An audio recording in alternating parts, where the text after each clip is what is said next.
There is a phrase in ancient wisdom that holds the answer. Jnanam bandhanam, which means knowledge is bondage. It sounds strange the first time you hear it. How can the things we know ever imprison us? But by the end of the story, you may see that the heaviest chains a person carries are rarely made of iron or rope. They are made of something we learnt once and never thought to question again. Because the only limits we truly have are the limits we believe. Our mind is our cage. Today's story is about a traveler who journeyed across the world to stand beside real elephants for the very first time. But in a quiet camp in the green hills of Thailand, he found something far greater than the animals he came to see. He found a mirror of his own life. Because we don't see things as they are, we see them as we are. And what this traveler saw in those gentle giants would force him to ask a question most of us spend our whole lives avoiding. There is deep truth in the old saying that a man often becomes what he believes himself to be. The traveler was about to learn how real that is, not from a book or a teacher, but from a thin rope and a small wooden stake. So watch the story until the very end, and as you listen, ask yourself quietly, what is the invisible rope that has been holding me in place long after I grew strong enough to break it? A traveler from a faraway land had spent his whole life seeing elephants only on screens. He had watched them in films and nature shows, looked at them in photographs, and scrolled past short videos of them on his phone. But he had never once stood beside a real one. To him, they had always been flat pictures behind glass, no more real than a painting on a wall. So when he traveled across the world and arrived at an elephant camp in the green hills of Thailand, he stepped off the van and stopped where he stood. He could hardly believe what was in front of him. Everywhere he looked, there were elephants, more than he could count. They were huge and gray, with wide ears, long curling trunks, and feet bigger than dinner plates. One of them lifted a heavy log as easily as a man lifts a stick. Another pulled a whole branch from a tree and raised it to its mouth. No screen had ever shown him how truly large and strong these animals were. Standing near them, he felt very small. Then, slowly, his wonder turned into surprise. Every one of these giant animals was held to the ground by nothing more than a thin rope. The rope was looped around one leg and tied to a small wooden stake pushed into the earth. The ropes were thinner than his own arm. The stakes were so small that he was sure he could pull one out with 2 fingers. Yet, not one of the elephants tried to walk away. They stood calmly, swaying a little, as if the tiny stakes beside them were heavy iron chains. The traveler could not understand it. He found an old mahout, a man who had spent his whole life caring for these animals, and asked him plainly, "Any one of these elephants could break that rope without even trying. They could go anywhere they wished. Why do they all stay tied to such a small thing?" The keeper smiled, the way a person smiles when he has answered the same question many times before. He looked out at the great animals with kind eyes. "They stay," he said, "because of what they learned when they were young. When each elephant was only a baby, small and weak, no stronger than a young child, it was tied with the same kind of rope to the same kind of stake. Back then, the rope really was strong enough to hold it. The little elephant pulled and pulled. It strained against the rope in the heat of the day, again and again. But no matter how hard it tried, the rope held. Day after day, the young elephant fought the rope, and day after day, the rope won. In time, the little one stopped fighting, not because the rope had grown stronger, but because something inside the elephant had changed. A single thought had taken root in its mind and stayed there. This rope cannot be broken, so there is no use in trying. The years passed. Each calf grew into a giant. Its legs became as thick as tree trunks. Its shoulders grew strong enough to push over a tree. The rope that had once held it was now nothing at all, as weak as a thread against a mountain. But because the elephant had stopped believing it could ever be free, it never pulled on the rope again. It did not even try. "They do not stay because the rope is strong," the keeper said softly. "They stay because they no longer believe they can be free. The rope does not hold their leg anymore. It holds their mind." The traveler stood there for a long time, watching the great animals as the sun went down behind the hills. One by one, the elephants shifted their weight, breathed out slowly through their trunks, and settled once more beside the small wooden stakes they had long ago decided they could never leave. And as he watched, the traveler began to think not about the elephants, but about himself. He too carried ropes he could not see. Long ago he had tried something, failed, and slowly come to believe he simply was not able.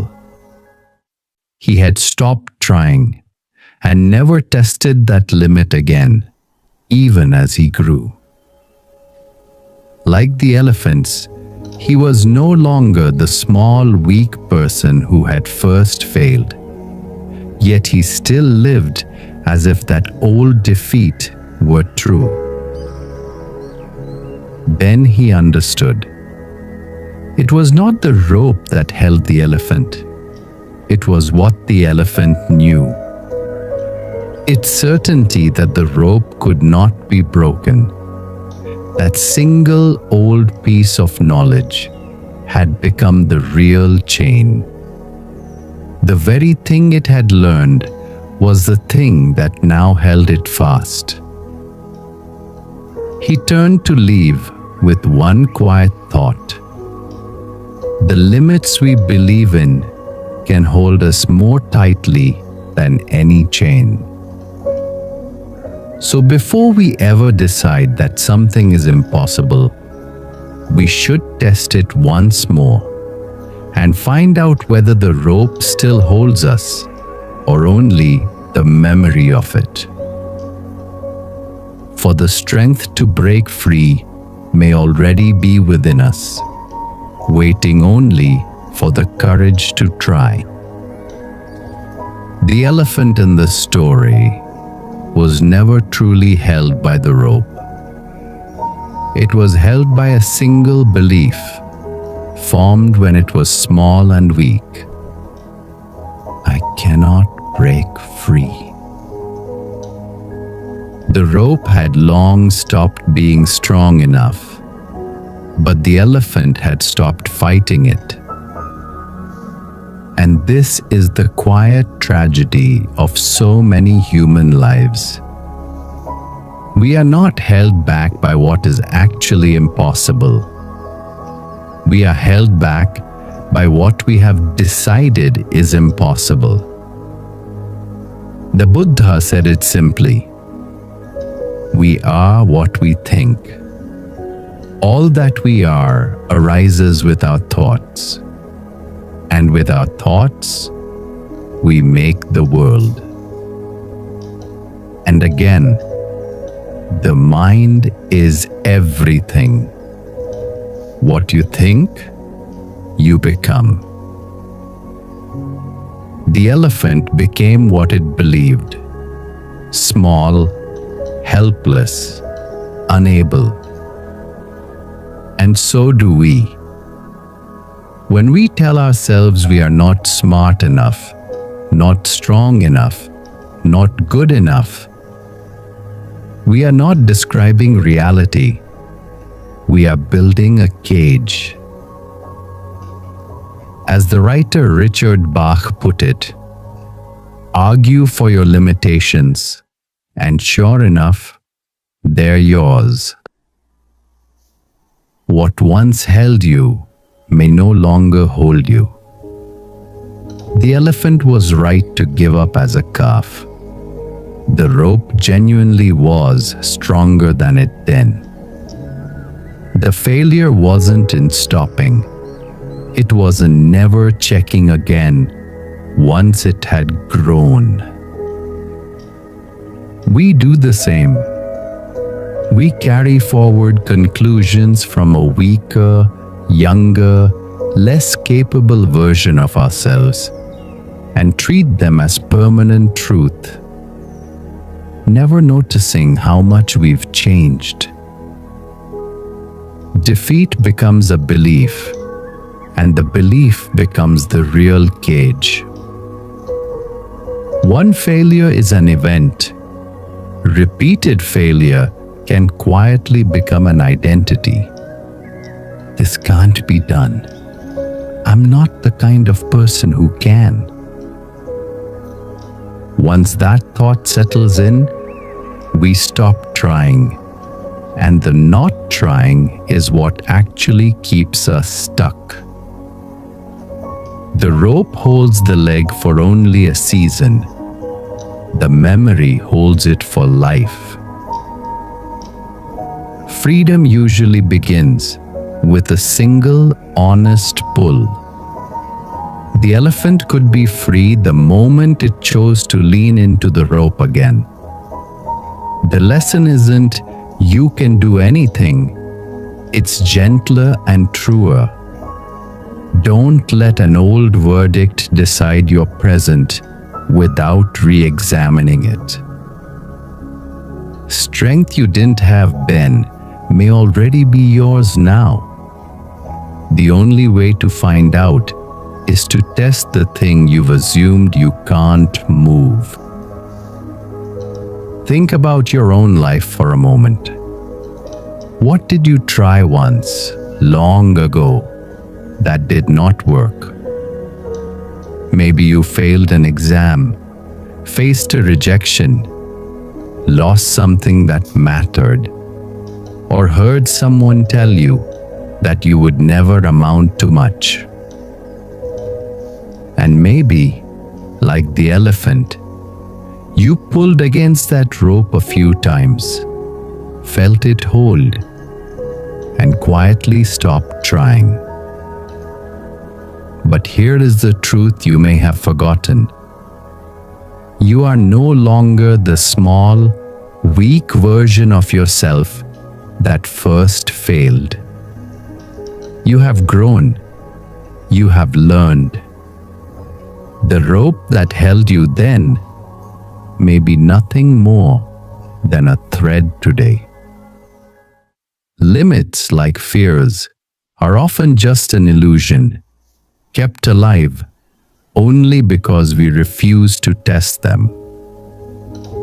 This is the deeper meaning of that ancient phrase, knowledge is bondage.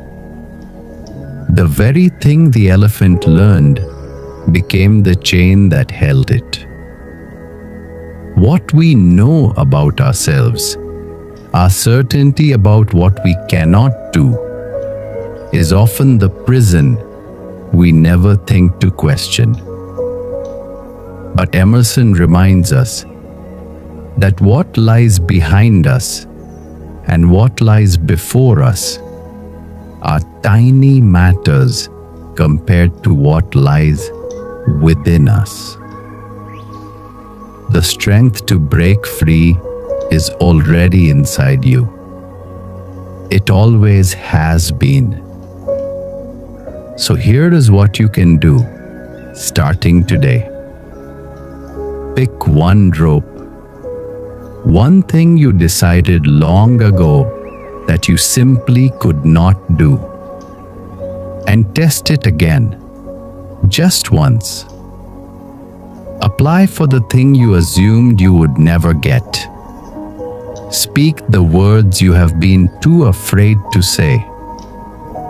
Begin the work you convinced yourself you were not capable of.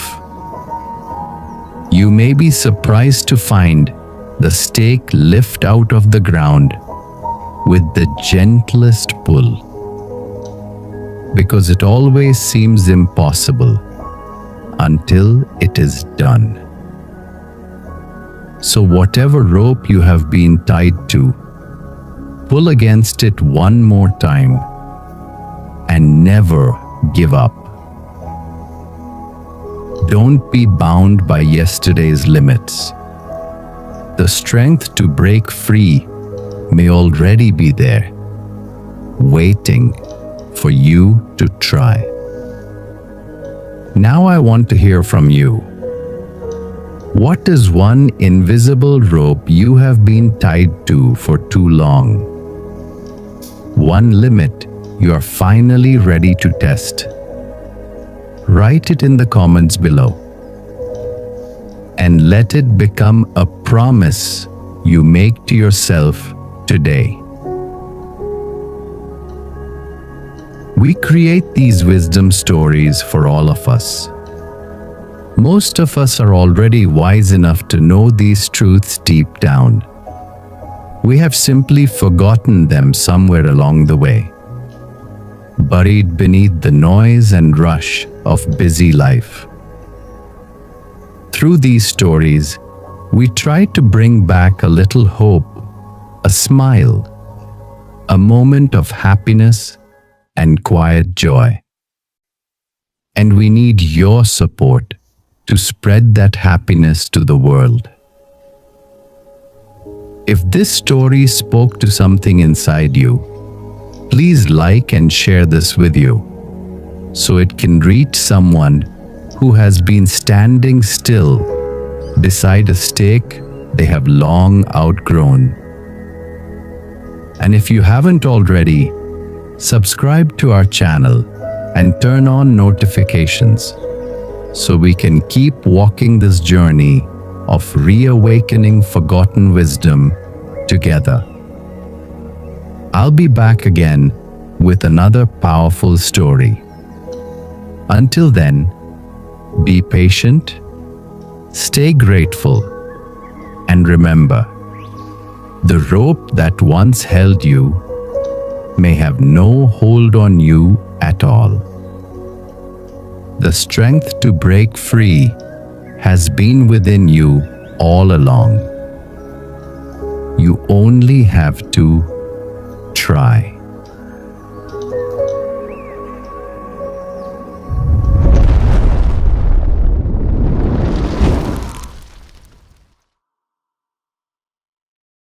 Golden seed. Have you ever held a miracle in your hands and still let it slip away? Most people think tragedy comes from losing something valuable, but the greatest tragedy is having something priceless and never realizing its worth until it is gone. This is the story of a poor man, a magical seed, and a lesson that changed an entire village. And before the story ends, you may discover that the same magical seed exists in your own life today. In a small village surrounded by dry hills and dusty roads lived a young man named Karim. Karim was poor, very poor. His tiny mud house stood at the edge of the village where the wind blew through cracks in the walls during winter and the summer sun turned the roof into an oven. Yet despite his poverty, Karim was known for one thing: his kindness. Whenever an old woman needed help carrying water, Karim helped. Whenever a hungry child had no food, Karim shared his own meal. Whenever someone was sad, Karim sat beside them and listened. People often asked him, "Karim, why do you help others when you have almost nothing yourself?" Karim would smile, because kindness costs less than gold. One evening, after a long day of work, Karim was walking home through a lonely forest path. Dark clouds covered the sky. A cold wind rustled through the trees. Suddenly he heard a weak voice. "Please, help me." Karim followed the sound. Beneath an old tree sat a strange old man with silver hair and tired eyes. His clothes were torn and his hands trembled. "Sir, are you all right?" Karim asked. The old man shook his head. "I haven't eaten in 3 days." Without hesitation, Karim took out the last piece of bread he had. It was all the food he owned, yet he handed it to the old man. The stranger stared at him. "This is your last meal." Karim nodded. "You need it more than I do." The old man's eyes filled with tears. Slowly he stood up.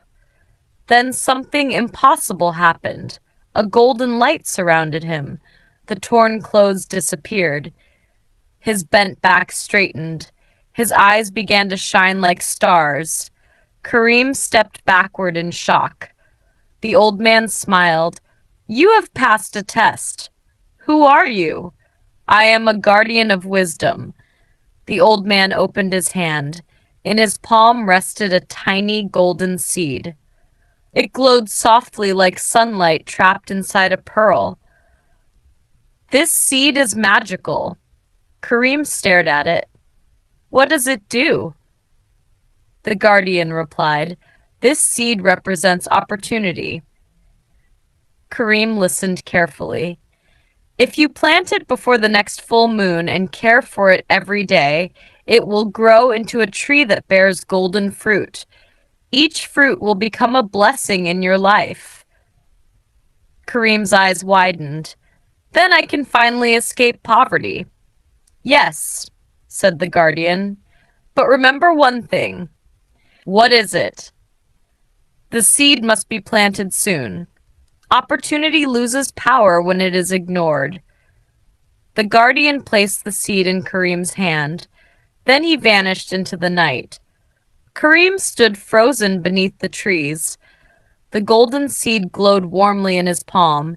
His future had changed, or so he thought. The next morning, Karim woke up excited. He planned to plant the seed immediately, but then he looked outside. The weather seemed too hot. "I'll plant it tomorrow," he said. One day won't matter. Tomorrow came, but a friend invited him to the market. Kareem decided to go. The seed can wait. Another day passed, then another, and another. Each day he found a new reason. Too tired, too busy, too hot, too late. The golden seed remained hidden inside a wooden box beneath his bed. Weeks passed. One evening, Kareem opened the box. The seed still glowed, but not as brightly as before. For a moment, he remembered the guardian's warning. Opportunity loses power when it is ignored. A feeling of guilt touched his heart, yet he quickly pushed it away. I still have time. Months passed. The seed became dimmer. Kareem noticed it, but instead of planting it, he began making plans. Huge plans. He imagined the golden fruits, the mansion he would build, the servants he would hire, the riches he would own. Every day he dreamed. Every day he talked. Every day he planned. But he never acted. One afternoon, his neighbor Fatima visited. She saw Kareem staring at the golden seed. What is that? Kareem told her everything. The magical gift, the guardian, the tree, the golden fruit. Fatima listened carefully. Then she said, If it is truly magical, why haven't you planted it? Kareem laughed. I will. When? Soon. Fatima shook her head. Soon is often another word for never. Kareem ignored her. Months turned into a year. The seed's glow faded until only a faint spark remained. Then something unexpected happened. A wealthy merchant visited the village. The merchant heard rumors about the magical seed. He found Kareem. I'll give you 100 gold coins for it. Kareem had never seen so much money. His hands trembled. 100 gold coins could change his life immediately. He thought for a long time. Then greed spoke louder than wisdom. He sold the seed. The merchant left smiling. Kareem felt rich. For the first time in his life. At first, everything seemed wonderful. He bought new clothes, better food, a larger house, fancy furniture. People admired him. But money disappears quickly when it arrives without effort. Months later, most of the gold was gone. A year later, all of it had vanished. Kareem was poor again, poorer than before, because now he also carried regret. One evening, while sitting alone outside his house, he heard a familiar voice. How is the seed? Kareem looked up. The guardian stood before him. The same shining eyes, the same calm smile. Kareem lowered his head. I sold it. The guardian remained silent. I thought the money would solve problems. And did it? Kareem shook his head. No. Tears filled his eyes. I wasted everything. The guardian sat beside him. Do you know why I gave you the seed? So I could become rich. The guardian smiled sadly. No. Kareem looked confused. The seed was never about gold. It wasn't? The guardian shook his head. It represented opportunity. Kareem listened carefully. The real magic was not inside the seed. Then where was it? It was inside the action. Kareem felt his heart sink. The guardian continued. Every day you delayed planting it, you weakened your future. Every day you chose dreaming over doing. Every day you waited for the perfect moment. Kareem's eyes filled with tears, because he knew every word was true. The guardian pointed toward the village. Look around. Kareem saw farmers working in their fields, mothers teaching children, workers repairing houses, merchants selling goods. What do you see? People. The guardian nodded. People who planted their seeds. Kareem frowned. What seeds? Their opportunities. The farmer planted effort. The teacher planted knowledge. The merchant planted discipline. The mother planted love. The guardian looked directly into Kareem's eyes. Every successful life begins with a seed. Kareem felt something break inside him. For years, he had believed the magical seed would save him. Now he realized he had been given something far greater. A lesson, a chance, a responsibility, and he had wasted it. The pain was unbearable. For several moments, neither man spoke. Finally, Kareem whispered, "Can I get another seed?" The guardian smiled gently. "You already have one." Kareem looked confused. "I do?" The guardian touched Kareem's chest. "Every sunrise is a seed. Every hour is a seed. Every choice is a seed. Every day you are alive, life gives you another opportunity." Kareem's tears flowed freely. For the first time, he understood. The magical seed had never truly disappeared. It had simply changed form. The guardian stood. "Remember this. The saddest thing in life is not failure. It is unused potential." Then he vanished. Years later, Kareem became one of the most respected men in the region, not because of magic, not because of luck, but because he stopped waiting. He started acting. He worked hard, learned new skills, helped others, built a successful business. Whenever young people asked for advice, he would hold up an ordinary seed. Then he would say, "Never wait for the perfect moment. Plant your seed today." Because opportunities are like seeds. If you plant them, they grow. If you ignore them, they die. And every time he spoke those words, he remembered the glowing golden seed he once held in his hand, the miracle he lost, and the wisdom he gained. Sometimes the greatest gifts in life are not the things we keep. They are the lessons we almost lose forever. The golden seed represents the opportunities life gives us every day.